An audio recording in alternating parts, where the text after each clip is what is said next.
Everything in this world is having positive as well as negative aspects. When we are talking about the profession of teaching and academics, we know کہ اس کے اندر بھی positive اور negative aspects ہے، اور یہ negative aspects پیدا کرنے والے باہر سے نہیں آتے. یہ نگیٹو اسپیکٹس کو پیدا کرنے والے ود ان دا سسٹم کے ہی لوگ ہوتے ہیں. بس فرق اتنا ہے کہ ہم جتنا جلدی سمجھ جائے اتنا ہی اچھا ہوگا.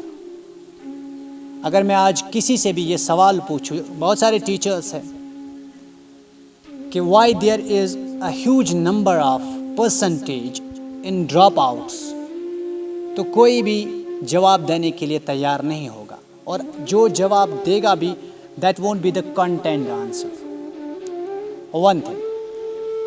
اور دوسری چیز یہ ہے کہ سب سے بڑا کلنگ فیکٹر جو اس وقت ہے ڈراپ آؤٹس کے لیے، یا جس کی وجہ سے لوگوں کے یا اسٹوڈنٹس کے سپنے ٹوٹ جاتے ہیں، یا کچھ اسٹوڈنٹس اسٹڈیز کو ہمیشہ کے لیے الوداع کرتے ہیں، یا کچھ اسٹوڈنٹس خود کو نیچا سمجھتے ہیں، تو اس کو ہم فیورٹزم کہتے ہیں.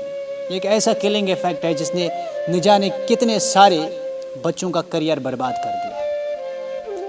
اور یہ جو فیورٹزم ہے یہ موسٹ پروبیبلی ہر جگہ پہ دیکھا گیا، ہر اسکول، کالج اور یونیورسٹی میں دیکھا گیا ہے.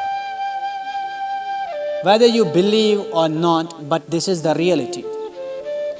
کہ ٹیچرز کے کچھ اسٹوڈنٹس ایسے ہوتے ہیں جو ان کے فیوریٹ ہوتے ہیں، جن کو وہ بہت زیادہ سپورٹ کرتے ہیں، اور وہ یہ سمجھتے ہیں کہ کہیں نہ کہیں یہی صرف آگے چل کے کچھ کر سکتے ہیں. لیکن صحیح معنوں میں کچھ ایسے بھی اسٹوڈنٹس ہوتے ہیں جو بہت ہی گمنام ہوتے ہیں، لیکن آگے جا کے وہ زندگی میں بہت کچھ کر پاتے ہیں. آگے جا کے وہ زندگی میں وہ سارے مقام حاصل کر پاتے ہیں جو اس ٹیچر نے کبھی سوچا بھی نہیں ہوگا. یہ ساری چیزیں میں آپ کو ایکسپیرینس کے بیس پہ کہہ رہا ہوں. اور ٹیچر کا کام ہی یہی ہے کہ وہ ڈیوائڈ نہ کرے.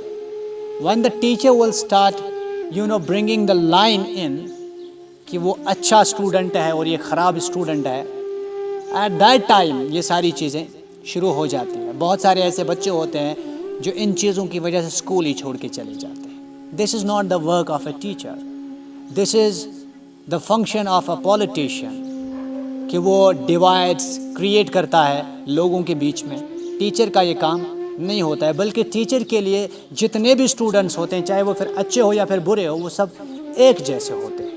ان کے ساتھ ایک جیسا ویوہار ہونا بہت زیادہ ضروری ہے. انسٹیڈ ٹیچر کا کام ہی یہ ہے کہ وہ اس بچے کو زیادہ سپورٹ کرے جو تھوڑا پیچھے، اور اسے اس ریس میں جا کر لگا دے جہاں پہ باقی انٹیلیجنٹ یا اسکل بچے ہوتے ہیں. اور اگر ٹیچر یہ ساری چیزیں کرنے میں ناکام ہوا تو پھر وہ ٹیچر نہیں. You can call that person master, you can call that person coach, but he is not a teacher at all. One thing. Second thing is that this favoritism is neither good for teachers nor good for the system of academics, because it is bringing a gap, a huge gap between the relation of those students and that teacher who are ignoring each other. The parents are sending their children in the school for a purpose کہ یہ لوگ untrained ہے، ان کو train کیا جائے گا. اب untrained کو اگر اگنور کیا جائے تو پھر اس کو ٹیچر نہیں کہہ سکتے. One, I have faced this favoritism twice in my life, in 9th and 10th and in my post-graduation. In 9th and 10th, I have seen many of the teachers are supporting some 4 or 5 guys.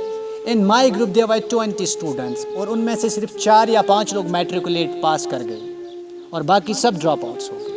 اور اگر آج میں ان کو دیکھتا ہوں، ان کے skills کو دیکھتا ہوں، تو افسوس اس لیے ہوتا ہے کیونکہ وہ زندگی میں بہت کچھ کر سکتے تھے اگر اس وقت کے ٹیچرس نے ان کو سپورٹ کیا ہوتا.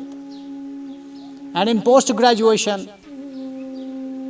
I face this favoritism because of my extreme habit of asking questions. Well, this is a kind of thing that every teacher has to understand. Every student has to understand. Every person has to understand. Anything that can create an issue within the field need to be thrown out, need to be whipped out. Thousands of questions are there, thousands of journals have been written, thousands of newspapers have published, thousands of papers have been published internationally and nationally. But where is the solution?